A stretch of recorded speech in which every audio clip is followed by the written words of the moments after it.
This is your aircraft, and this is your brain in instrument conditions.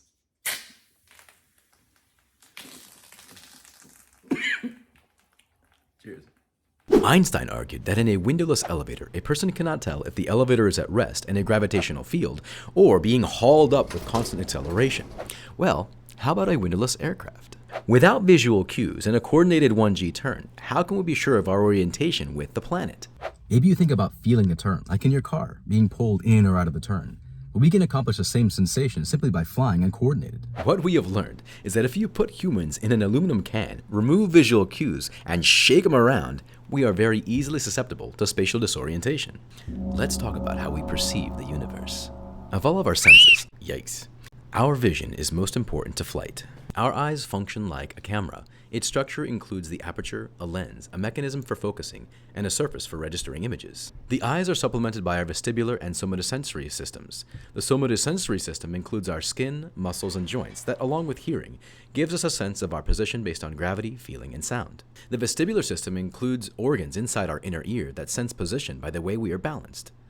Like our aircraft, we are three and arguably four-dimensional beings. Inside our inner ear, there are three semicircular canals that house endolift fluid and little hair cells. When the fluid is stable, we perceive that as being in straight and level flight. When we move, we disturb the fluid that tickles the hairs in those canals, and our brain interprets it as movement in one of those three axes. We're not in the habit of flinging ourselves about the cabin. Ladies and gentlemen, the captain has turned on the no flinging sign. Please remain in your seats and refrain from flinging yourselves about the cabin. Most of our maneuvers are fairly benign. As you may have noticed, the problem arises when we fly stabilized, coordinated maneuvers. The fluid in the ear may settle while we are turning, climbing, or descending, and this resets our internal gyro, tricking our brain into thinking that this new orientation is straight and level.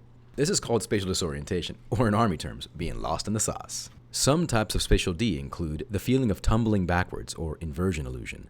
Flying a smooth turn but turning your head abruptly to look at something else, resulting in disorientation, is called Coriolis illusion. An abrupt upward vertical acceleration, as can occur in an updraft, can create the illusion of being in a climb. When you see something that looks like the horizon, like lights or clouds, and you try to orient your plane with that line, is called false horizon. Flying a prolonged turn, long enough for the fluid to settle, then returning to level flight and feeling like you're in a new turn, is called the leans. Autokinesis is when you stare at a stationary light long enough for it to appear to move. Graveyard spiral is when you've become disoriented after a prolonged turn, leave level flight to re-enter the turn, and lose altitude because of the loss of vertical lift, and spiral downward. And somatographic illusion is when there is abrupt acceleration, making it feel like you are pitching up. It can be incredibly difficult to overcome these sensations. The best thing to do is to override your internal gyro, trust your instruments, and fly your way out.